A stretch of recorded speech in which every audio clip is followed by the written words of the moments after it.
हाँ चलिए भाई, हम लोग पढ़ रहे हैं केमिस्ट्री। केमिस्ट्री का चौथा और आखिरी पीडीएफ है। उसके बाद हमारा केमिस्ट्री लगभग खत्म हो जाएगा। ठीक है, 3 पीडीएफ हम पढ़िए। आज ज्यादा बड़ा नहीं है, कुछ बेसिक सवाल हैं, जो क्वेश्चंस हैं जो एनडीए 2024 और सीडीएस इनमें आए हुए सवाल है। ठीक है, तो मैंने सिर्फ वाले क्वेश्चंस लिए हैं जो पीसीएस के हिसाब से हैं, तो पीसीएस के हिसाब से उन्हीं को लिया हुआ है। ठीक है, क्योंकि एनडीए सीडीएस में थोड़ा सा और डिटेल में चले जाते हैं और वो होता है, मैं उन क्वेश्चन को छोड़ दिया है। हम वो वाला क्वेश्चन करेंगे जो पीसीएस के लिए बन जाते हैं। ठीक है, चलिए बताइए, निम्नलिखित में कौन सा या कौन से बल प्रकृति में मूल बल हैं? प्रकृति में मूल बल हैं। Which of the following forces are fundamental in nature? Gravitational force, electromagnetic force, strong and weak nuclear forces, गुरुत्वीय बल, विद्युत चुंबकीय बल, प्रबल एंड दुर्बल नाभिकीय बल। अभी थोड़ा सा ना ये फिजिक्स और केमिस्ट्री दोनों का मिक्स वाला है, ये थोड़ा फिजिक्स भी है। ठीक है, लेकिन न्यूक्लियर वाला आ गया तो मैंने कहा केमिस्ट्री में डाल देते हैं। तो ये पढ़ा है आप लोगों ने कि ये फंडामेंटल इन नेचर का मतलब क्या होता है? प्रकृति में मूल। आपने फंडामेंटल की अपने राइट सुने होंगे ना? फंडामेंटल का मतलब फंडामेंटल राइट्स होते हैं। यहाँ पर क्या होता है कि बेसिक, बहुत बेस वाला बेसिक, फंडामेंटल बेस, बेस वाला है ना, बेस। तो कौन कौन से होंगे? सुना है नहीं सुना है? अगर सुना है तो बता दो, नहीं सुना तो आगे बढ़ते हैं। आपने भी बोला, आप बताइए 1 and 2 और बताइए क्या 1 2 और आप बताइए हैं? ये डी, आप बताइए। देखा प्रकाश थोड़ा छोड़ देते हैं पहला, तो क्या करो, नहीं आता तो नहीं आता। तो भैया आंसर है डी। पढ़ाई कर रहे हो यार आजकल? ठीक है,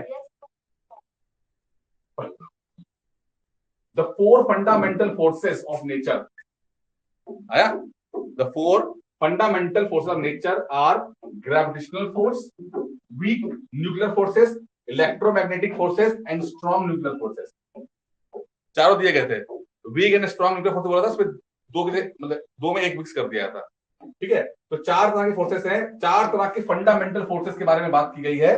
ग्रेविटेशनल फोर्स कौन सी होती है? जो पृथ्वी लगाती है, धरती लगाती है, खींचती है अपनी तरफ से, तो ग्रेविटेशनल फोर्स तो हो गई है। कि अभी पढ़ते भी और week nuclear forces, electromagnetic forces और स्ट्रॉन्ग न्यूक्लियर फोर्सेस, इसको तीनों को पढ़ते हैं कि वो क्या करता है। एक तो आपको पता ही है क्या होता है, ये तीनों को हम पढ़ते हैं जिससे कि आपको थोड़ा सा और अंडरस्टैंडिंग हो जाए। ठीक है, तो ये बहुत ही, ये फिजिक्स और केमिस्ट्री का मिला हुआ है। अच्छा देखिए, अब ये फोटो देख रहे हो, ये तो समझ में आ गया आपको, ग्रेविटेशनल फोर्सेस आ गए। ठीक है, एक आपका ना जो न्यूक्लियस होता है, एटम होता है, एटम होता है, एटम के न्यूक्लियस होता है।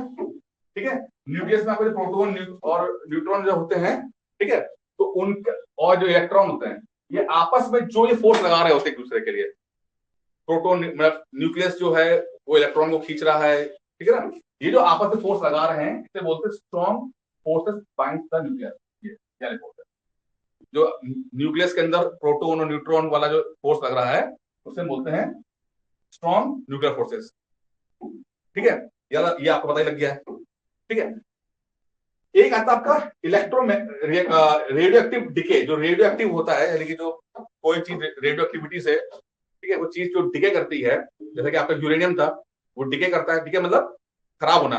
ठीक है, तो वो जो फोर्स लगती है वो आपको वीक फोर्स लगती है, रेडियो एक्टिविटी वाली एक तरह की फोर्स लगती है जिसमें खराब होता है। ठीक है, ये वीक होती है, ये फोर्स कमजोर है, ये बहुत स्ट्रांग है, ये कमजोर है। ठीक है, और एक है इलेक्ट्रोमैग्नेटिक फोर्स बाइंड्स एटम, जो आपका ये जो तो ये चीज और हिंदी में लिखा हुआ है, परेशान ना हो। ठीक है, थोड़ा सा और इसको एक लेवल हम और आके लेके जाए। ग्रेविटेशनल फोर्सेस क्या है? तो वीकेस्ट फोर्स है, वीकेस्ट है। अगर कभी इसमें एक तो क्वेश्चन तो ये आया हुआ कि फंडामेंटल फोर्सेस कौन सी है, तो 4 फंडामेंटल्स हैं। ठीक है, वो बता दोगे आप। अगर पूछा जाए कि 2-3 फोर्सेस के नाम दे दिए, बोला इसमें से कौन सी स्ट्रांग है कौन सी कमजोर है, तो अरेंज करो, आ सकता है ना। ठीक है, तो ये है वीकेस्ट है, जो हम लोग पृथ्वी लगाते हैं। इसका है तो लगती तो है, इसका रेंज बहुत ज्यादा है, इनफिनाइट रेंज है भैया। क्यों? शुक्र जो है वो पृथ्वी पे बैठा है, आदमी को अट्रैक्ट कर रहा है। अब कुंडली क्या होती है आपका? शनि बहुत भारी है, तो शनि का प्रभाव भी आप पे आ रहा है। शनि ग्रह का प्रभाव, शनि ग्रह जो आप को अट्रैक्ट कर रहा है, शनि कितनी दूर है ना, तो कोई कौन सी फोर्स होगी, ग्रेविटेशनल फोर्स होगी ना, तो उसकी रेंज बहुत इनफाइनाइट है, इनफाइनाइट मतलब अनंत है, ठीक है। हम तो मानते हैं कि सूरज का प्रभाव भी हम पे पड़ता है, सारे ग्रहों का प्रभाव हम पे पड़ता ही है, सब पे पड़ता है, ठीक है, लेकिन ये बहुत वीक होता है एज कम्पेयर टू अदर्स। अगर बाकी को देखेंगे वो उनका रेंज छोटी होती है बट बहुत स्ट्रांग है, ये इसकी रेंज बहुत बड़ी है बट कमजोर है एज कम्पेयर टू बाकी के। समझ में आ रहा है, ये समझ में आ गया, ठीक है। वीक न्यूक्लियर फोर्सेस क्या है, जैसे मैंने रेडियो एक्टिव डिके वाला, the force responsible for radio active decay and neutrino interaction, it has very short range, अभी छोटी रेंज का है, ठीक है। और जो न्यूक्लियर फ्यूजन और फिजन होता है उसके अंदर ये रोल प्ले करता है, न्यूक्लियर फिजन और फ्यूजन के अंदर ये रोल प्ले करते हैं, तो उस प्रोसेस के अंदर जो फोर्सेस लगती हैं उसे वीक न्यूक्लियर फोर्सेस कहते हैं, न्यूक्लियर फ्यूजन और न्यूक्लियर फिजन के अंदर जो प्रोसेस होता है। क्लियर हो गया, ये ग्रेविटेशनल फोर्स हो गया, ये आपका न्यूक्लियर फोर्स हो गया, ठीक है, फिजन और फ्यूजन के अंदर हो रहा है। इलेक्ट्रोमैग्नेटिक क्या होता है, ये चार्ज पार्टिकल पे लगता है, इलेक्ट्रॉन के ऊपर प्रोटॉन के वजह चार्ज पार्टिकल्स होते हैं, ठीक है, उसमें जो फोर्स लगता है it has an infinite range and can either attractive, जैसे मान लो नेगेटिव चार्ज पार्टिकल है और ये आपका पॉजिटिव चार्ज पार्टिकल है, तो आपस में अट्रैक्ट करेंगे नेगेटिव पॉजिटिव, तो वो होता है इलेक्ट्रोमैग्नेटिक फोर्स आ गया, खींचना चार्ज पार्टिकल, ठीक है, साथ खींचना या रिपल करना, तो वो फोर्सेस होती हैं वो स्ट्रांग होती हैं, ठीक है, either attractive repulsive, if the force is described bye Coulomb's law, ठीक है। Electromagnetic forces are responsible for the most of the phenomena encountered in daily life except for the, ठीक है। अच्छा, और सबसे ज्यादा एक्टिव इलेक्ट्रोमैग्नेटिक फोर्स ही हमारे जीवन में रहती है। स्ट्रॉन्ग न्यूक्लियर फोर्सेस, ये वीक स्ट्रॉन्ग न्यूक्लियर फोर्सेस क्या है, जिसमें आपको बताया, it is the strongest of four forces but has a very short range, it holds protons and neutrons together in an atomic nucleus, जो न्यूक्लियस के अंदर proton और न्यूट्रॉन रहते हैं उनको आपस में जोड़ के रखता है, उसे कहते हैं स्ट्रॉन्ग न्यूक्लियर फोर्सेस, ठीक है। इलेक्ट्रोमैग्नेटिक फोर्सेस सबसे ज्यादा ये स्ट्रांग है, उसके बाद सेकंड नंबर पे ये आएगा, ठीक है, जो जहां पर अट्रैक्शन और रिपल्शन रहता है, ठीक है। तीसरे नंबर पे आपका वीक न्यूक्लियर फोर्सेस आएगा, ठीक है, इसमें आपका जो है न्यूक्लियर फ्यूजन और फिजन होते हैं, और लास्ट में आता है ग्रेविटेशनल फोर्सेस, जो कमजोर होता है, इन तीनों से कमजोर होता है लेकिन इसकी रेंज सबसे ज्यादा। तो दो सवाल हमने देख लिए, पहला सवाल कि फंडामेंटल कितने हैं, 4 पर 4 हैं और इनकी रेंज भी हमने देखी, सवाल केमिस्ट्री और फिजिक्स दोनों का मिला हुआ सवाल है, कोई दिक्कत समस्या, ठीक है, चलिए आगे बढ़ते हैं। ये हिंदी में है, आप आराम से हिंदी में पढ़ लेना, इसका वही सब बातें लिखी, ठीक है। अच्छा, अब से पढ़ते हैं, निम्नलिखित में से कौन सा पोर्टलैंड सीमेंट के अनिवार्य घटक हैं, सीमेंट की बात कर रहा है, सीमेंट में क्या क्या होता है, अगर इसको सवाल इस तरह देखा जाए कि सीमेंट के अंदर क्या क्या होना चाहिए, 4 ऑप्शन दिया है, बालू, चूना, मिट्टी, सिलिका, एल्यूमिना, चूना, सिलिका, चूना, ग्रेफाइट, चून पाउडर, बालू, ग्रेफिन, मिट्टी, इसमें क्या क्या होता है बताइए, सीमेंट के अंदर क्या होता है, सीमेंट तो बताइए आपको, सीमेंट तो क्या क्या होना चाहिए, सीमेंट में क्या क्या होता है, बी, आप बताइए, डी, जल्दी बताओ, अरे सीमेंट, इसमें आंसर है बी, ठीक है, ये देखिए इंग्रेडिएंट्स है ये सीमेंट के क्या क्या है, देखते हैं, सीमेंट पड़ता है, ये सीमेंट जिसे सीमेंट देखी ना वो सीमेंट दे सकता है, पोर्टलैंड सीमेंट सीमेंट कैसे ही होता है, नहीं ये को पता भी नहीं होता ना भाई, नहीं पता सीमेंट का क्या जरूरत है, फोटो सब देता हूं मैं, जिसका भी हो, सवाल पे फोकस कीजिए, ठीक है, आप जिस लेवल का पेपर दे रहे हो उससे छोटे का लेवल का पेपर है ये, आप जिस लेवल का पेपर देने जा रहे हो उससे छोटी नौकरी का पेपर है ये, यही हम बता रहे हो कि आज के जमाने में वो हर पेपर जो है वो मुश्किल हो चुका है, आप देख लो, आप पीसीएस का बना रहे हो, सीडीएस का है, सीडीएस छोटा लेवल का पेपर होता है,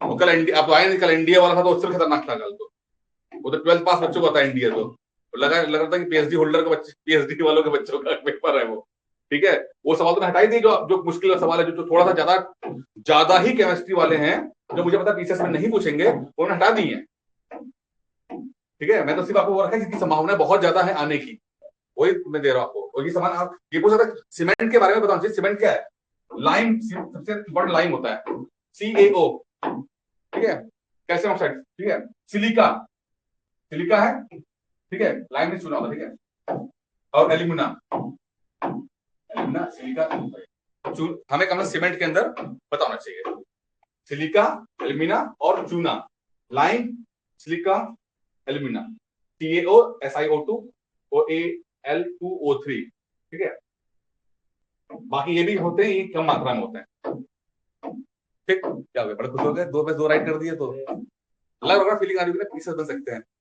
तो होता है जब सवाल एक राइट हो जाए ना तो उसके बाद अचानक से फीलिंग आती है कि यार सही जा रहा हूँ मैं तो, मैं तो पैदा ही हुआ पीसेस बनने के लिए,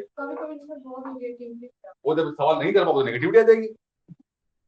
अभी देखो इसके 2 सवाल, 2 में से 2 राइट हुए हैं, उसको अंदर से फीलिंग आ रही होगी कि मैं तो बना ही हूँ पीसेस के लिए, मेरा जन्म ही पीसेस बनने के लिए हुआ है, ठीक है, और अगले सवाल में अगर जब धराशायी होगा ना तो उसकी सीधे नीचे आ जाएगा, क्रैश लैंडिंग, ठीक है, लाइम, CaO, सिलिका, एल्यूमिनियम, याद रखना ये इंपॉर्टेंट है, याद रखना सिलिका और लाइम एल्यूमिनियम पूछे जाते हैं, ठीक है, आगे बढ़े, चलिए आगे बढ़े, 10 दिन में आएंगे, फटाफट पढ़ेंगे। अगला देखिए, litmus test, litmus a well known acid base indicator is derived from, litmus एक सुपरिचित अम्ल क्षारक सूचक है, या किससे मतलब उत्पन्न होता है, कवक, लाइकन, जीवाणु, दीमक, fungi, लाइचन्स, bacteria, termite,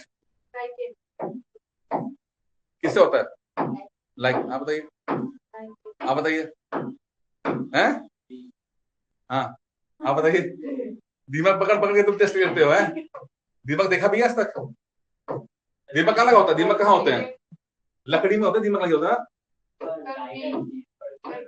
B, lichen, lichen एक नेचुरल इंडिकेटर है, ये होता है लाइकन आपका, देखा आपने सुना है, जो आप पहाड़ों पे जाओगे तो आपको पेड़ों पर या पत्थरों के पास तो इस तरह के हरे दिखाई देंगे, ठीक है, तो यहाँ शुरुआत में ये इनसे निकाले जाता था, इनसे निकालकर एक इंडिकेटर, कोई चीज एसिड है या बेस है, जब जब तक आपका आर्टिफिशियल तरीके से नहीं, केमिकली नहीं बना था, तो नेचुरल तरीके से हम टेस्ट करते थे कि भाई कोई चीज एसिडिक है कि बेसिक है, एक होता है लिटमस पेपर होता है, तो ये वर्ड लिटमस आया, लिटमस पेपर कि ब्लू से रेड हो जाता है जो चीज, ठीक है, उसे लिटमस टेस्ट होता है ना, कि एसिड या बेस है, तो शुरुआत में जब केमिकल नहीं बने थे तो लाइकन से ही हम यूज करते थे, ठीक है, like litmus is a well known acid base indicator is derived from lichen, ठीक है, क्या था, और सवाल एक और आता है आपको जो पिछले 2 साल पहले एग्जाम में आया था कि लाइकन एक बायो इंडिकेटर है, यानी कि एनवायरमेंट कैसा है, अगर आप पहाड़ों में घूमने जाओ, मसूरी वसूरी घूमने जाओ और आपको ये लाइकन दिख जाए, इसका मतलब क्या है कि वातावरण अच्छा है, क्या हो गया, वातावरण बहुत अच्छा है, ठीक है, और समुद्र में क्या होता है, इंडिकेटर कौन सा होता है, कोरल्स होते हैं, ठीक है, क्या पानी पी लो, चलो, ठीक है, चलो जैसा ध्यान दो, ठीक है, वो तो आप हो गए क्रैश लैंडिंग, राइट, राइट था, गलत था, गलत हो गया था, दिमाग पकड़ रहा था ये, चलिए अब हमने ये कल पढ़ा था, क्रैश लैंडिंग हुई, ये हमने कल सवाल, अगर आप देखोगे तो कल वाला सवाल आ गया, कल हमने इसी को हमने एनडीए में पढ़ा था एनडीए में, और आज सीडीएस में आ गया, देखो यही मैं तुम समझाने की कोशिश कर रहा हूँ कि एग्जाम, एक एग्जाम से दूसरे एग्जाम में आता है, देखो ये कल पढ़ाया था मैंने, सेम सवाल पढ़ाया था, अगर आपको होश हो, याद हो तो, वो एनडीए का सवाल था, सेम सवाल सीडीएस पे आ गया, मैं तो फॉलो करना भाई, लिस्ट ए दी है, लिस्ट 2 दी है, इलेक्ट्रॉन्स ऑफ कार्बन और प्रॉपर्टी 4 है, ग्रेफाइट, डायमंड, फ्लोरेंस और ग्रेफीन, ये इलेक्ट्रॉन्स है, और thinnest and strongest material, hardest material substance, very light and strong material, soft and silkie material, तो पहले बताओ इलेक्ट्रॉन्स क्या होते हैं, क्या होते हैं इलेक्ट्रॉन्स होते क्या, भाई कल वालों को तो बता दो, कल वालों ने तो पढ़ाई था, कार्बन का एक ग्रुप है, कार्बन का एक ग्रुप होता है, ठीक है, हाँ स्ट्रक्चर थोड़ा अलग हो जाएगा, तो उनकी फिजिकल और केमिकल प्रॉपर्टी थोड़ी अलग हो जाती है, कार्बन से बने होते हैं, बस उनका अरेंजमेंट अलग होता है, ठीक है, अरेंजमेंट होता है, तो जब अरेंजमेंट एक पर्टिकुलर तरीके से हो जाएगा तो डायमंड जैसे स्ट्रॉन्गेस्ट हार्डेस्ट नेचुरल बन जाता है कि भाई हार्डेस्ट है, ठीक है, और ग्रेफीन जो ग्रेफीन होती है सॉफ्ट और स्लिपरी भी होती है, ग्रेफाइट होता है, ये होता है, ठीक है, तो ग्रेफाइट जो होता है वो सॉफ्ट, आपकी पेंसिल जो होती है सॉफ्ट है, ठीक है, तो आप बना कार्बन का ही है, डायमंड अगर उसका अरेंजमेंट अच्छा हो जाता है तो डायमंड की तरह हार्डेस्ट मटेरियल बन जाता है, और थोड़ा सा स्ट्रक्चर चेंज हो जाता है तो वो सॉफ्ट बन जाता है बना एक ही चीज से है, तो ऐसी चीजों को हम बोलते हैं इलेक्ट्रॉन्स, ठीक है, का आंसर ए है। ठीक है, ये कल हमने पढ़ा था इसको ना, सही है आंसर। ये देखो, हाँ देखो, ग्रेफाइट जो है soft slippery material, diamond hardest natural substance, tolerance very light and strong material, और graphene thinnest and strongest material. Graphene के ऊपर ना आज से कुछ कुछ साल पहले ना नोबेल प्राइज मिला था किसी को, आज से कुछ साल पहले की बात है। तो बड़ा ये यूपीएससी में सवाल बड़ा इंटरेस्टिंग सा आ गया था, ग्रेफिन के ऊपर आया था, आज से कुछ 7-8 साल पहले की बात है, आपको खैर नहीं आएगा। तो बहुत थिनेस्ट था, ये कार्बन का बना हुआ था और स्ट्रॉन्गेस्ट मटेरियल था, तो उन्होंने रिसर्च की थी ग्रेफिन के ऊपर। ठीक है, ग्रेफाइट तो पता ही आप लोगों को, पेंसिल वगैरह जो यूज करते हो, ग्रेफाइट हो गया, ठीक है, डायमंड हो गया, फ्लोरेंस, तो बहुत स्ट्रक्चर टाइप होता है, very light and strong material, Graafian thinnest and strong. ठीक है सर डायमंड हीरा का फुल रेंज। ठीक है, चलें आगे बढ़े।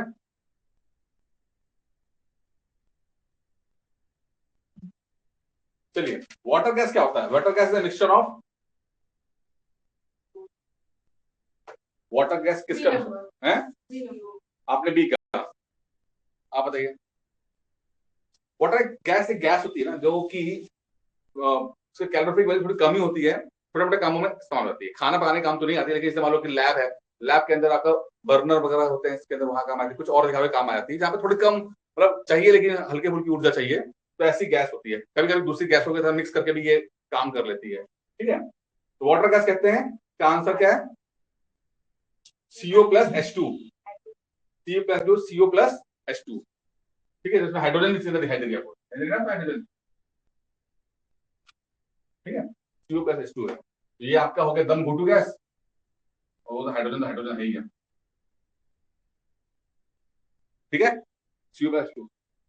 अब यहाँ पे कुछ इसी तरह की कुछ और गैसेस होती हैं, जैसे मैंने दो गैसों का नाम दिया, कोल गैस और प्रोड्यूसर गैस, दो गैसें होती हैं। तो अगर इसी का तर्ज पे अगर सवाल पूछ लिया जाए आपसे, ठीक है, कि भाई कोल गैस में क्या क्या होता है, तो कोल गैस में कोल गैसिफिकेशन बनता है, इसमें हाइड्रोजन होता है, मीथेन होता है, CO होता है, और कार्बन डाइऑक्साइड होता है। खासकर आपका हाइड्रोजन, मीथेन और CO, ये तीन चीजों को आप पकड़ें कोल गैस के अंदर। जो आपकी कोयला निकलता है, कोयले से वहां से कोल कोल का उसका प्रोसेस करने का एक कोल जब आता है तो कोल को साफ करके उसको करने का प्रोसेस है गैसिफिकेशन बोलते हैं उसमें से। तो वहां पर आपका हाइड्रोजन, मीथेन और कार्बन मोनोऑक्साइड, ये तीन गैसेस होती हैं, हाइड्रोजन, मीथेन और एक प्रोड्यूसर गैस होती है, वो कार्बन मोनोऑक्साइड और हाइड्रोजन और नाइट्रोजन का मिक्सचर होता है। Carbon monoxide, hydrogen, carbon monoxide CO plus H2 water gas. ठीक है, और उसमें अगर नाइट्रोजन मिल जाए तो प्रोड्यूसर गैस। ठीक है, हाँ, ठीक है, तो तीन गैसेस हमने पढ़ ली हैं, और जरूरी नहीं कि आपसे वो सिर्फ हमेशा वाटर गैस, लेकिन वाटर गैस पीछे से आ चुका है सवाल, वाटर गैस सवाल पूछ चुका है, आपको बाकी दो भी पता होना चाहिए।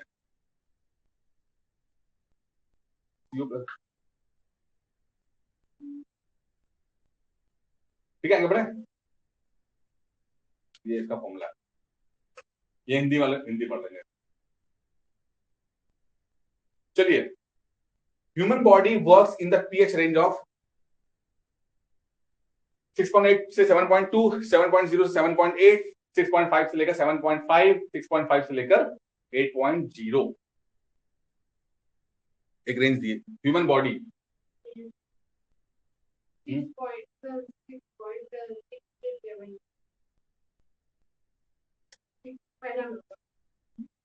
ठीक है, तो आपने फर्स्ट ए कहा, बाकी जल्दी दो, हैं? डी, सी, डी। अच्छा, वैसे ना देखो, अमूमन पीछे सवाल कैसे आता है कि ब्लड, खून, रक्त, है ना, वो उसके पीएच क्या है, पीछे भी सवाल आता है। ठीक है, तो वो तो हमें पता, थोड़ा नमकीन है, 7.3 से लेकर 7.45 तक आता है। ठीक है, लेकिन ह्यूमन बॉडी के अंदर ये सवाल बड़ा ट्रिकी है। ह्यूमन बॉडी के अंदर आपका स्टमक भी होता है। अब इस स्टमक में तो आपका बहुत ही खतरनाक तरह का एसिड होता है, HCl होता है। ठीक है, और HCl जो है वो 2-3 मतलब पीएच 2-3 पे चल रहा होता है, और यहाँ पर सवाल पूछा ह्यूमन बॉडी वर्क, यहाँ पे 2-3 कुछ है ही नहीं, समझ ना। अगर खाली यहाँ पूछा था ह्यूमन ब्लड, तो ब्लड ब्लड को बता देते हैं, उसकी रेंज पता होती है, लेकिन ह्यूमन बॉडी में अलग अलग जो हमारे अंग हैं उसमें अलग अलग पीएच पे काम कर रहे होते हैं। वहां पे स्टमक भी है जो जिसके अंदर खतरनाक एसिड है, वो तो हमारा एक ब्लड भी है जो कि थोड़ा बेसिक है। तो क्वेश्चन अपने आप में थोड़ा गलत भी है ये देखा जाए तो आपसे गलत नहीं कहोगे, लेकिन क्या होता है कि जब एक बात ध्यान रखना, ऑब्जेक्टिव क्वेश्चन का क्या मतलब होता है? ऑब्जेक्टिव मोस्ट एप्रोप्रिएट, क्या करेक्ट नहीं होता है, मोस्ट एप्रोप्रिएट। आपको समझ में आ गया कि क्वेश्चन आधा है, ये इनकम्प्लीट है, ठीक है, इसके अंदर कुछ त्रुटियां हैं इस क्वेश्चन के अंदर, लेकिन अब हमें देखना है कि इस क्वेश्चन के हिसाब से क्या सही आंसर हो सकता है। ठीक है, अब आपको तो पता है कि यार बॉडी में तो स्टमक के अंदर तो HCl होता है, हाइड्रोक्लोरिक एसिड होता है, जो कि जिसका रेंज 2-3 pH होता है, 2-3 तो दिया ही नहीं गया है। अब सेकंड बेस्ट ऑप्शन क्या हो सकता है हमारे पास, और क्या? तो अमूमन है, नहीं बी होगा, 4 से 7.8 तक है, ठीक है ना। हमें पता है कि तो ये लाइन बहुत इंपॉर्टेंट है समझने के लिए। The human body works optimally when optimal best मतलब स्लाइटली अल्कलाइन pH रेंज। मैंने आपको हमेशा पढ़ा है क्योंकि जब जब आपकी बॉडी जितना अल्कलाइन होगी, अल्कलाइन मतलब क्या होता है, 7 से इधर साइड अल्कलाइन, ठीक है, अल्कलाइन मतलब थोड़ा सा बेसिक, और ये थोड़ा इधर एसिडिक है, ठीक है। जितनी आपकी बॉडी इधर होगी, इस तरफ होगी, उतना आप स्वस्थ हो गए, आप उतने आप स्वस्थ होंगे, ठीक है। क्योंकि 7.8 आती है क्वेश्चन के हिसाब से, 7 से लेकर 7.8 कितना पीएच रहता है, एक रेंज है। अगर आपकी बॉडी नहीं रहता नहीं है, आपकी बॉडी बेस्ट काम करती है जब 7 से 7.8 तक होती है, तो ठीक है। अब डिपेंड करता है आपकी बॉडी, आपने अपनी बॉडी के साथ क्या किया हुआ है। आपने बहुत ही प्रोसेस खाना खाया, आपने बहुत तला भुना खाना खाया, आपकी बॉडी पीएच चले जाएगा नीचे 6, 6.5, ठीक है, वहां चला जाएगा। दूसरा व्यक्ति जो है वो प्रोसेस खाना नहीं खाता, दूसरा व्यक्ति जो है वो नेचुरल खाना खाता है, उसकी बॉडी जाएगी 7, 7.25 के आसपास जाएगी। जितना एसिडिक होगी उतनी बीमारी होगी, जितनी एल्कलाइन होगी उतने स्वस्थ होगा। जैसे आजकल ना एक नया फंड चल रहा है, एल्कलाइन वाटर चल रहा है मार्केट में। पहले आजकल जमाने में आता था आरओ पानी, अब एल्कलाइन क्या, कुछ नहीं है, ऐसा पानी जो जिसके अंदर पीएच थोड़ा सा ज्यादा बढ़ा दिया है कि आपकी बॉडी को थोड़ा सा कर देगा। तो ये अमीर आदमी के चौचले हैं, इससे एक तो पानी बड़ा महंगा आता है, और ऐसा नहीं है कि आपकी वो उसका रिप्लेसमेंट नहीं है। आप चाहो तो नॉर्मल मटके का पानी पी के भी आप उसका रिप्लेसमेंट कर सकते हो, तो मटके का पानी भी अल्कलाइन हो जाता है। तो आपको जरूरी नहीं कंपनी से महंगा आपको पानी पीना ही तभी आपकी बॉडी अल्कलाइन होगी। आप मटके का पानी पी लोगे तो भी अल्कलाइन बॉडी हो जाएगी। अरे भाई वो तो फिर उसमें ज्यादा ज्यादा आई थिंक हाइड्रोजन ज्यादा होती है जो विराट कोहली पीता है वो, ठीक है। वो एथलीट के लिए है, उनको ज्यादा जरूरत पड़ती है उनको चीजों की, आप एथलीट नहीं हो ना, ठीक है। तो आप मटके का पानी पी लो, बेहतर रहेगा। आप नेचुरल खाना खाओ, कम प्रोसेस खाना खाओ। अब आपको मोमोज पसंद है, आपको बर्गर पसंद है, आपको चाउमीन पसंद है, आपकी बॉडी चल जाएगी 6 के आसपास, फिर आपके बीमारी लगना शुरू हो जाती है, आपकी स्किन खराब होती है। जब आपके स्किन खराब हो रही है तो आपकी बॉडी खराब हो रही है। जितना हो सके इधर खिसकाओ, और उसके लिए आपको अपनी जबान पर कंट्रोल रखना पड़ेगा, जो कि सबसे मुश्किल काम है, बहुत मुश्किल काम है। जबान पे कंट्रोल नहीं होता भाई, दिमाग में दवाई खा लेंगे हम, ठीक है। अच्छा अब मैं और इस सवाल को अच्छा किया मैंने कि भाई चलो ये तो पता लग गया हमें कि बॉडी के बारे में पता लगे 7 से 7.8 के आसपास रहेगा तो अच्छा रहेगा, बहुत ऑप्टिमम रहेगा। लेकिन अगर अलग अलग पार्ट का पूछ लिया जाए तो क्या रहेगा, जैसे कि पूछता ही है ब्लड जो पूछता है वो 7.5 से 7.45 के बीच में होता है। 7.35 से लेकर 7.45 के बीच ब्लड है, तो क्या आप कभी अपना खून निकल जाए आपके उंगली में से तो आप सीधे अपने मुंह में डालते हैं उसको, तो देखो नमकीन नमकीन होता है, तो नमकीन नमकीन जो है आपका अल्कलाइन होता है वो आपका। ब्लड टेस्ट में होता है।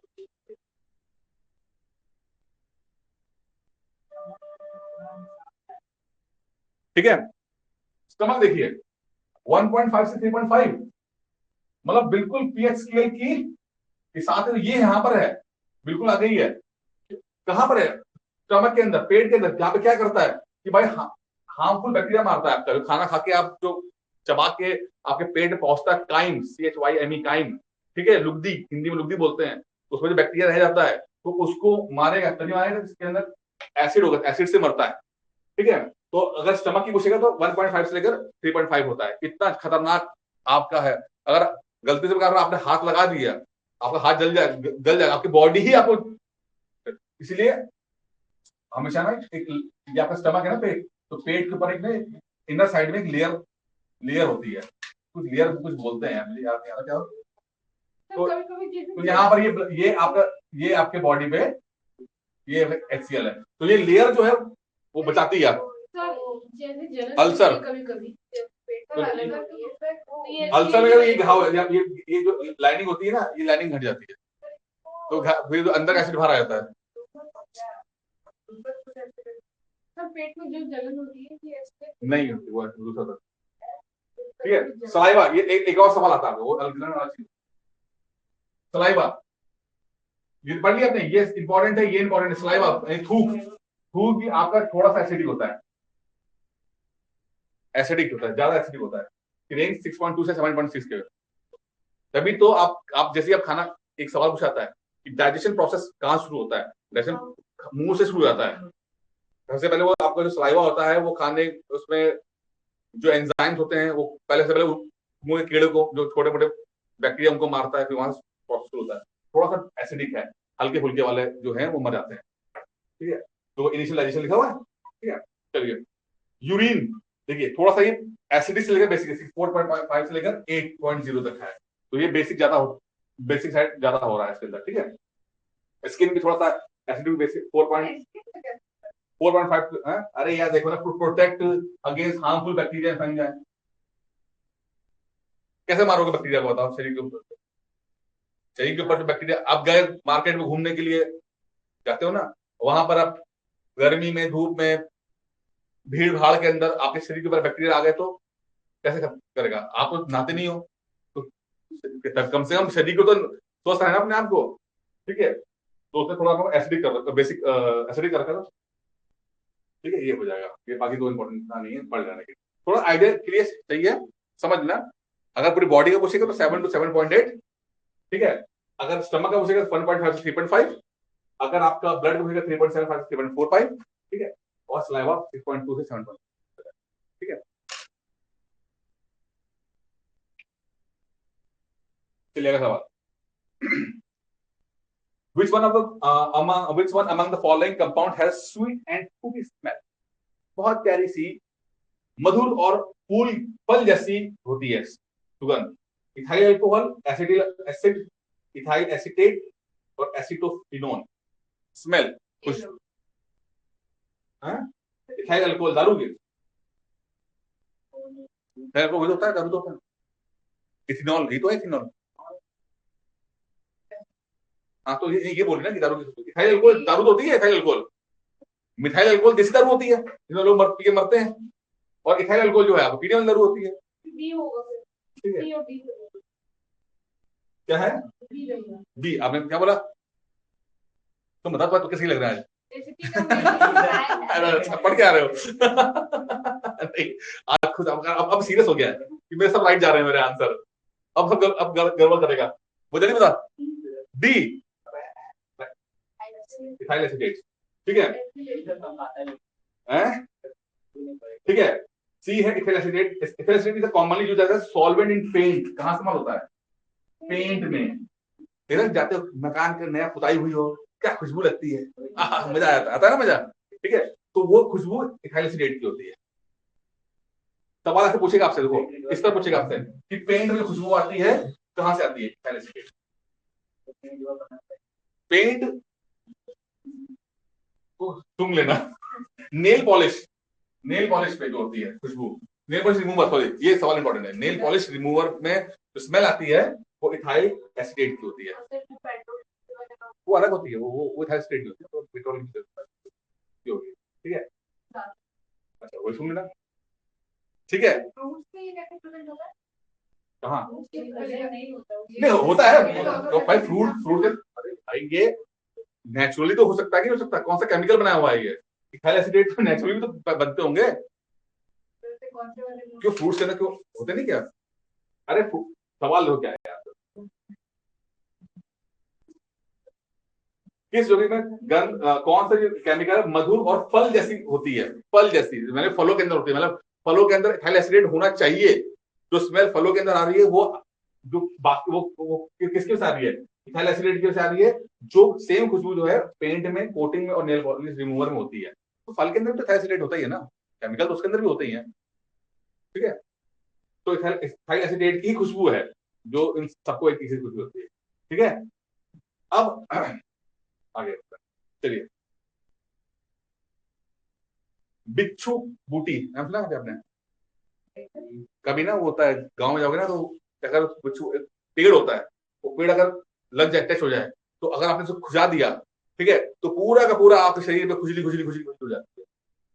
आप पहाड़ों में नहीं गया लगता, पहाड़ों पे जाएंगे तो बिच्छू बूटी वहां ज्यादा मिलती है आपको, तुम समझ गए ना, तुम समझ गए मेरे पापा को काट लिया था। हाँ बिच्छू बूटी है, वो टच करते हैं आपको, बॉडी जो है बहुत चक्कर भी आता है वहाँ। अरे काटना नहीं कहते उसको, वो उनकी पत्ती से अगर आप टच करेगा तो उसमें जो है एक थोड़ा एसिड निकलता है, वो आपकी बॉडी में इन्फेक्शन करता है, वो उसे काटना मतलब आम, अरे बिच्छू नहीं बोल रहे, बिच्छी बूटी है, एक लीफ है, पेड़ है ये, बिच्छू बूटी, बिच्छू नहीं है, स्कॉर्पियन नहीं बोला यहाँ पे, ठीक है। क्या ये नेटल लीफ, ठीक है। पेड़ के अंदर कुछ ऐसे केमिकल होते हैं, अगर आपको टच कर जाएगा तो वो केमिकल आपके शरीर में जाएंगे, जिससे कि आपकी बॉडी में जलन होगी, दर्द होगा, ठीक है। तो क्या होता है, वो किस कारण से होता है, ये पूछा बस है, बताओ। इसमें दो तीन बड़े इंपॉर्टेंट है, पहला आंसर देखते हैं क्या है इसका, और उसके बाद हम देखते हैं कि इसमें एक दो और भी बड़े इंपॉर्टेंट क्या एग्जाम में आ सकते हैं, वो पढ़ते हैं। अब बताओ जल्दी बताओ, उसके बाद उसके बाद बताओ जल्दी बताओ, पकड़ पकड़ कर रहे हो, बताओ ना फिर आंसर। अच्छा अच्छा है, सी मिथेनोइक एसिड होगा, मिथेनोइक एसिड, मिथेनोइक एसिड, ए मिथेनोइक, जिसको हम फॉर्मिक एसिड भी कहते हैं, क्या कहते हैं, मिथेनोइक एसिड यानी कि फॉर्मिक एसिड। ये आपका जो है बिच्छू बूटी के काटने से जब जो पेन होता है उससे होता है, ठीक है। मिथेनोइक एसिड और फॉर्मिक एसिड वही होता है जो कि चींटी काटने से होता है, चींटी काटने से भी जो होता है क्या, फॉर्मिक एसिड, तो फॉर्मिक एसिड वो अलग एसिड है, वो अलग एसिड है, अब अलग अलग काम है, ठीक है। फॉर्मिक एसिड चींटी काटने से भी होता है, और यही जो है आपके नेटल लीफ हेयर उससे भी होता है, बिच्छू बूटी से भी होता है, ठीक है। ये एग्जाम सवाल आ चुका है ये, ठीक है, फॉर्मिक एसिड वाला। अच्छा अब ये हो गया, लेकिन चलो मैंने कहा कि और आपको बताते हैं कि कहाँ कहाँ पे सवाल इससे आ सकते हैं। तो मिथेनोइक एसिड का कॉमन नेम फॉर्मिक एसिड है, चुभने वाले बिच्छुआ बिच्छुआ में पाया जाता है परीक्षक के रूप में। अच्छा अच्छा, दो तीन काम, ये काम वाला है ये, ठीक है। जो अभी अभी हमें सवाल पड़ा वो है, ठीक है। एक ना प्रिजर्वेटिव के रूप में काम करता है ये। प्रिजर्वेटिव क्या होता है, क्या होता है प्रिजर्वेटिव, आप जब भी प्रोसेस फूड लोगे, ठीक है, प्रोसेस फूड लिया आपने, तो वो खाना खराब ना हो जाए, तो उसके अंदर कुछ ना प्रिजर्वेटिव डाला जाता है, प्रिजर्व करता है, यानी कि वो केमिकल जो होते हैं, वो केमिकल उसको खराब नहीं होने देते। अब कभी कोई बोतल आप लीजिएगा, मतलब जो प्रोसेस फूड की होगी, मतलब लेट्स सपोज अचार है, अचार के तेल बहुत सारा पड़ा होता है ना, वो तेल करता क्या है, वो प्रिजर्वेटिव की तरह काम करता है, वो अचार को खराब नहीं होने देता, इसलिए तेल ज्यादा उसके अंदर। या अब कोई भी खाने वाली जैसे कोई चीज होगी ना, मतलब चाहे कोई चिप्स का पैकेट ले लेना, ठीक है, उसका पढ़ना, उसके पीछे उसके जो कंटेंट इंग्रेडिएंट्स लिखे होते हैं, तो वहां पे कुछ ना आपको प्रिजर्वेटिव के नाम दिखाएगा, उसमें कुछ नंबर भी होते हैं प्रिजर्वेटिव। एक तो बहुत कॉमन सा जो एग्जाम में आया भी है, बेंजोइक एसिड। बेंजोइक एसिड जो है एक प्रिजर्वेटिव है, जो बहुत कॉमन सा है, एग्जाम में भी आ चुका है, ठीक है। यहाँ पर पूछा गया बेंजोइक एसिड, मैंने कहा बहुत इंपॉर्टेंट है, ठीक है। कुछ वो नंबर दिए होते हैं, प्रिजर्वेटिव 8081 इस तरह का नंबर दे देगा आपको, तो वो अलग तरीके से। हाँ एक्सपायरी डेट,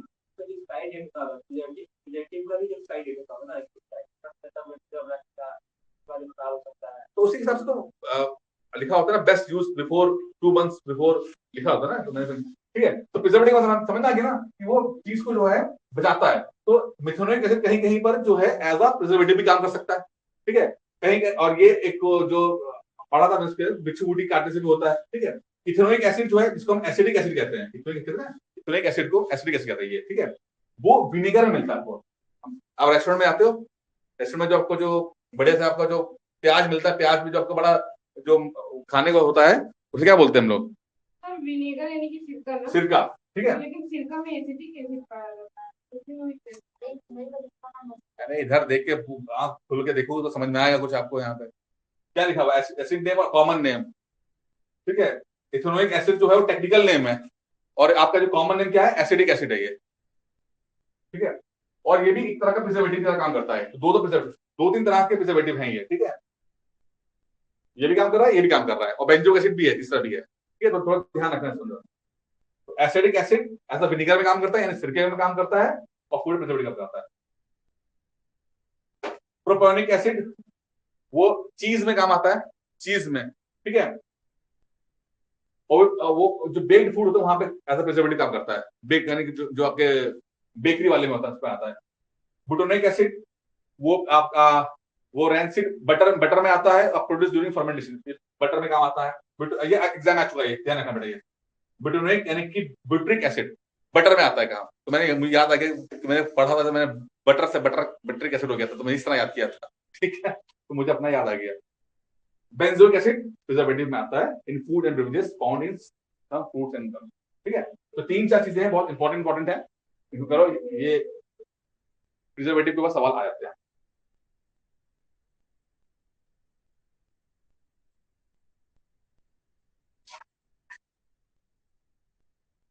ठीक है। बढ़िया है।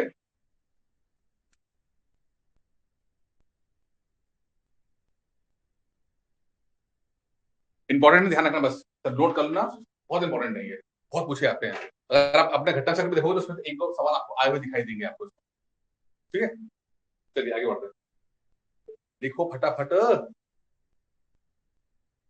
अच्छा, आप लोग कभी किसी कोई प्रोसेस फूड लेते हो तो कभी इंग्रेडिएंट्स नहीं देखते ना, पीछे क्या इसमें क्या मिला हुआ है, क्या नहीं मिला हुआ है, कभी जिज्ञासा भी नहीं है? कभी सॉल्ट कितना सॉल्ट है, कितना उसके अंदर शुगर है, कुछ नहीं है? क्या फर्क पड़ता है यार, एक्सपायरी। क्या क्या मिला है? अच्छा दिखा कभी? हाँ मैं हमेशा देखती चलिए, मुझे याद है कि जब मैंने यूपीएससी पेपर दिया था, उससे पहले मतलब मैंने कहीं कोई सामान खरीदा था, तो वो उससे मैंने ये बेंजोइक एसिड में पढ़ा था मैंने। मतलब मैं रियल लाइफ बता रहा हूँ, तो मैं अपनी एक्सपीरियंस था। मैंने वो कुछ सामान खरीदा, तो सामान में लिखा होता है बेंजोइक एसिड, क्या चीज है उसमें, एसिड क्यों डला हुआ है, मुझे पता नहीं था उस समय। तो मैंने सर्च किया, पता लगा प्रिजर्वेटिव को काम करता है, पढ़ लिया। उसके बाद यूपीएससी के एग्जाम में सेम चीज पूछी गई थी, तो मुझे अपना आइडिया, मैं तो सुपर मार्केट गया था, वहां से मैंने चीज देखी थी बेंजोइक एसिड। तो कहाँ देखा, किताब में नहीं पढ़ा था, रियल लाइफ एक्सपीरियंस हुआ था, और सवाल आ गया था।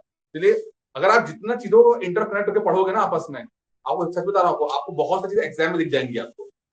ये सब किया हुआ, अगर आप उसको बिल्कुल पढ़ाई को उस तरह से लेके चलोगे कि पढ़ाई किताबों में रख के लेके चलोगे, तो फिर तो आपको किताबों में दिखाई देगा। लेकिन ये सब रियल लाइफ में आता है, सब रियल लाइफ में। जैसे कि रियल लाइफ में नया क्वेश्चन आ गया आपको, देखो मिल्क ऑफ मैग्नीशिया, नाम सुना है मिल्क ऑफ मैग्नीशिया?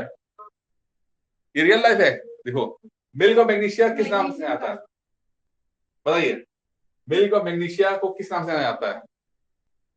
आपने क्या पूछा है वो? इनो दे छट से आराम, सुना है ना? एसिडिटी हो रही है आपको, अभी को बोलते एसिडिटी में क्या करते हैं, आपने खाना खाया, जलन होने लगी, ठीक है, आप क्या करते हो, इनो पीते हो। इनो होता क्या? इनो के अंदर मिल्क ऑफ मैग्नीशिया होता है, वो आपको एसिडिटी खत्म कर देता है, ठीक है। इसका टेक्निकल नेम क्या है, बताओ भाई, तुक्के भाई बताओ। अच्छा नहीं, एक्सपर्ट एक्सपर्ट एक्सपर्ट एक्सपर्ट बताइए, बताओ जल्दी बताओ, जल्दी बताओ, फटाफट बताओ क्या है। मिल्क ऑफ मैग्नीशिया का टेक्निकल नेम क्या है, जल्दी बताओ। है डी, आप बताइए, जल्दी बताइए, जल्दी। Magnesium bicarbonate, magnesium carbonate, magnesium sulphate, magnesium hydroxide, क्या है इसमें से? आपने डी बोला, एक ने डी बोल दिया है। तीनों दे झट से आराम है, मैग्नीशियम हाइड्रोक्साइड, ठीक है, मैग्नीशियम हाइड्रोक्साइड MgOH2, ठीक है। D magnesium hydroxide, heart burn, indigestion जो आपको बड़ा होता है ना, वहां पे काम आता है। Milk of magnesia.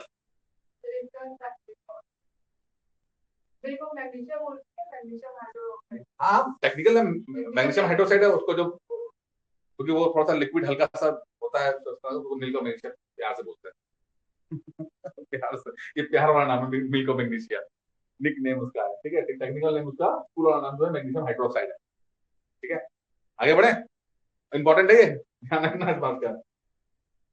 चलिए, निम्नलिखित में से किस वैज्ञानिक ने उल्लेख किया कि किसी परमाणु में एक इलेक्ट्रॉन विकिरण ऊर्जा के उत्सर्जन के बिना कुछ स्थिर कक्षाओं में परिक्रमा कर सकता है? जो हिंदी वाले हैं उनके लिए बड़ा, अंग्रेजी में आ जाओ चुपचाप।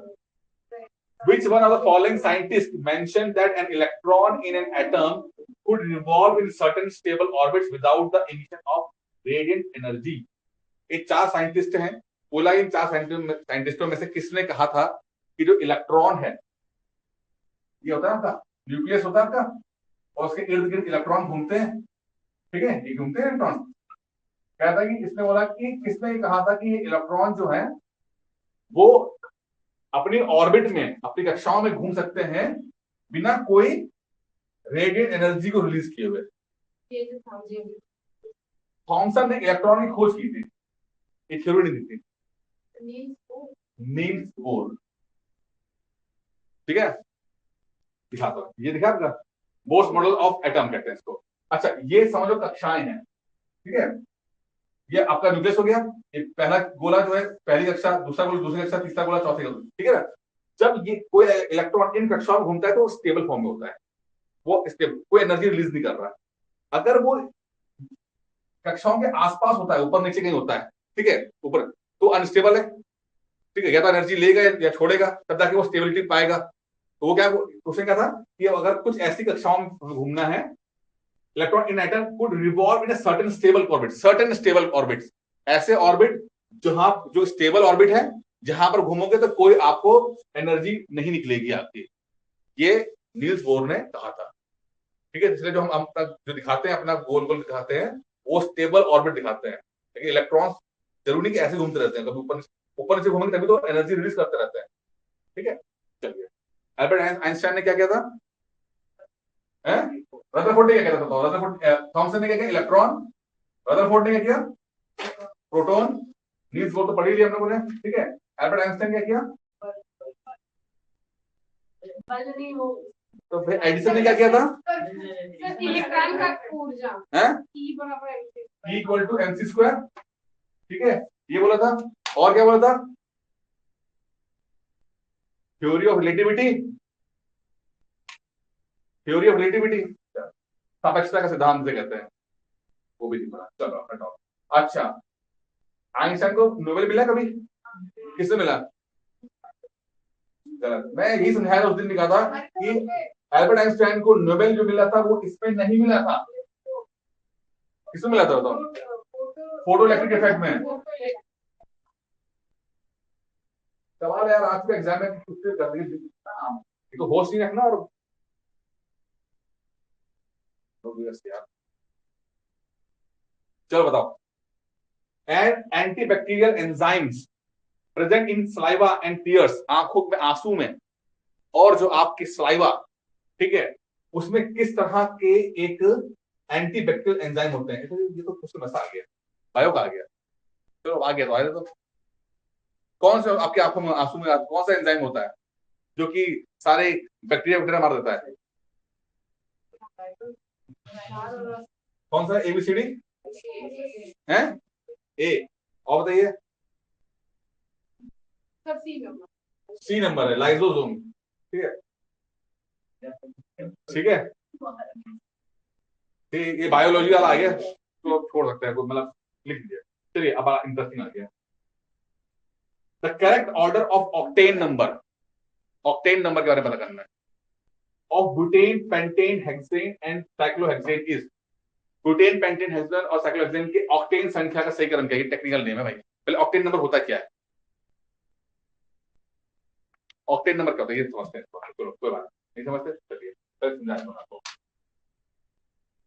Octane number is a measure of quality of petrol and ability to resist knocking or knocking during the combustion. देखिए जब गाड़ी में पेट्रोल डलता है तो शुरू में वो पेट्रोल जलने को मना करता है कि नहीं जलूंगा भाई, ठीक है, इसे कहते हैं नॉकिंग, मतलब नहीं कर रहा। अब जाने पेट्रोल में क्या होता है, वो स्पार्क प्लग होता है, अगर हम इंजन को देखेंगे तो स्पार्क प्लग होता है, स्पार्क प्लग स्पार्क देता है कि भाई जलो जलो, तो शुरू में जलता मना करता है, ना मैं नहीं जलूंगा, मैं नहीं जलूंगा। तो वो जो है वो रेजिस्टेंस है उसका, ये नहीं जल रहा, ठीक है। तो उसमें से कुछ मिलाया जाता है कि वो जो ये रेजिस्टेंस है वो कम कर दे, उसे हम बोलते हैं ऑक्टेन नंबर। जिसका ऑक्टेन नंबर ज्यादा होगा वो अच्छा जल्दी जल जाएगा। अगर ऐसा पेट्रोल जिसके अंदर ऐसी चीज मिलाई गई है जिससे कि उसका नंबर जो है बढ़ गया है, तो वो जल्दी से होगा। तो हायर द ऑक्टेन नंबर, अच्छा फ्यूल। अच्छा फ्यूल मतलब क्या होता है, तुरंत जले, तुरंत जले। ये थोड़ी ना कि मारे जा रहे मारे जा रहे मारे जा रहे हो, गाड़ी स्टार्ट नहीं हो रही है, ठीक है। समझ में आ गया यहाँ पे क्या है? तो octane number is a measure of quality of gasoline यानी पेट्रोल, ठीक है, and its ability to resist knocking during combustion. It indicates the fuel's resistance to premature ignition and the combustion of engine, ठीक है। वो मतलब जो समझाया मैंने आपको, जलने से पहले जो मना करता है उसके लिए है, ठीक है। Higher octane number indicates greater resistance to knocking. Higher octane number fuels are used in high performance और लग्जरी व्हीकल। जो बड़ी गाड़ियां होती हैं उसमें हायर ऑक्टेन नंबर में आते हैं। अगर आप कभी गाड़ी अच्छा चलाते हो, गाड़ी आप लोग स्कूटी स्कूटी चलाते हो, स्कूटी पेट्रोल भराया कभी आप लोगों ने? आप जाते हो पेट्रोल पंप में, दो तरह के पेट्रोल दिखते हैं आपको, दो तरह के डीजल दिखते हैं, दिखते हैं ना। एक होता है नॉर्मल, एक होता है प्रीमियम।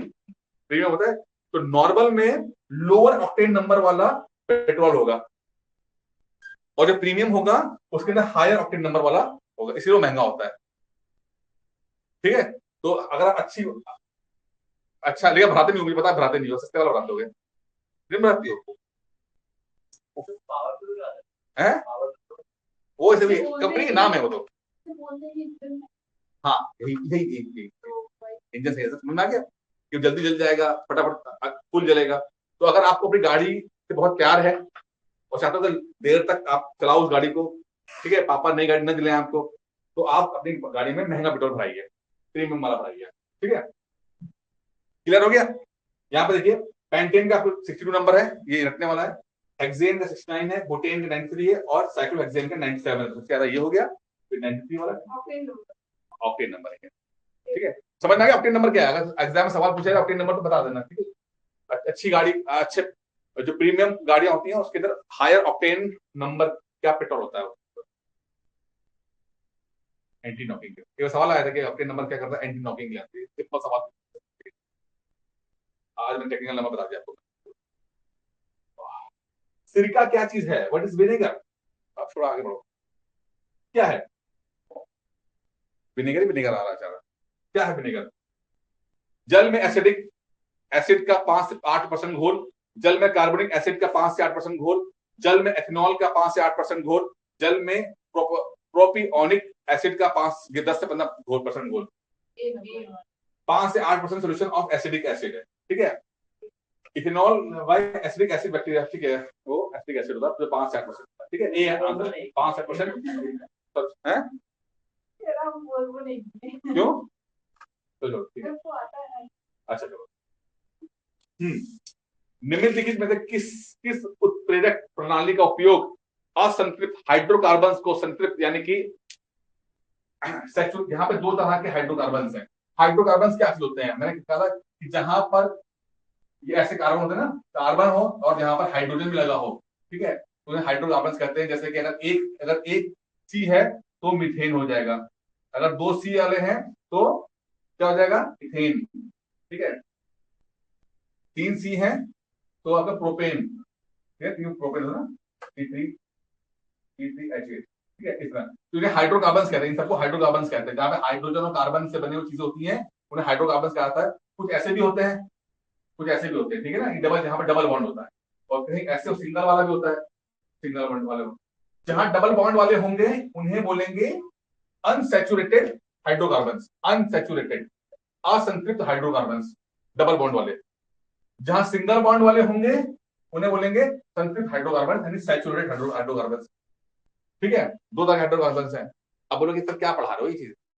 दो तरह का है, एक तो आपका घर में तेल, सनफ्लावर ऑयल, सूरजमुखी का तेल हो गया, और एक होता है डालडा घी, देखे ना, दो तरह की घी है, एक आता है। तो दोनों में क्या फर्क होता है आपका?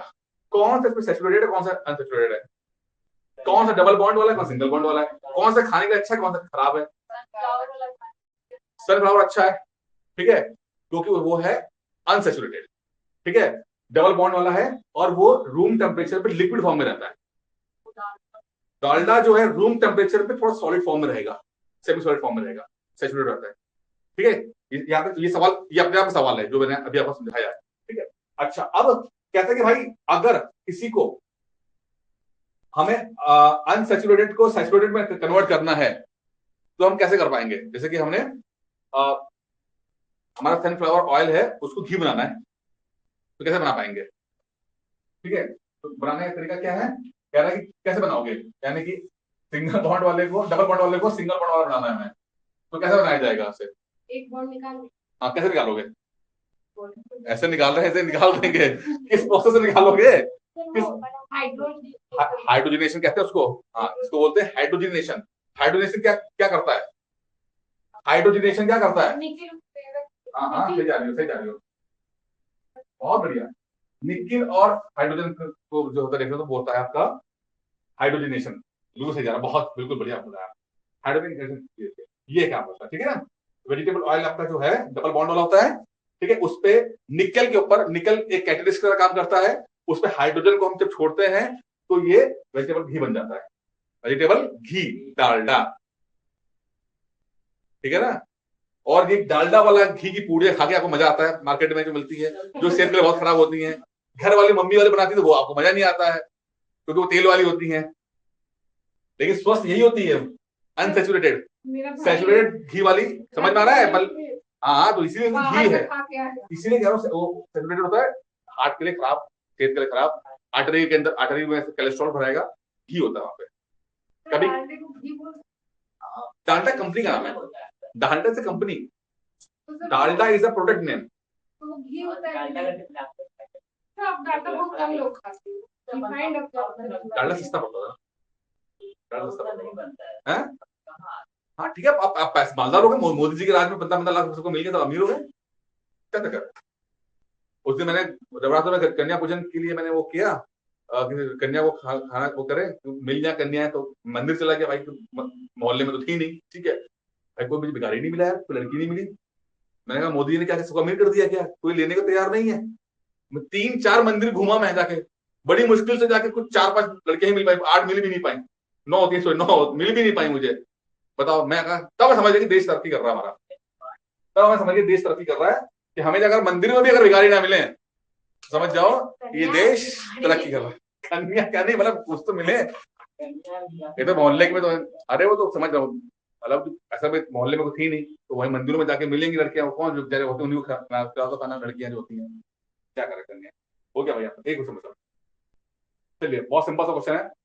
आप कभी किताब बैडमिंटन खेलते हो, क्रिकेट खेलते हो, बहुत दिनों बाद खेलोगे, जैसे आपने खेल लिया तो आपके हाथ पैर में दर्द होना शुरू हो जाती है कुछ देर खेलने के बाद, क्यों होती है?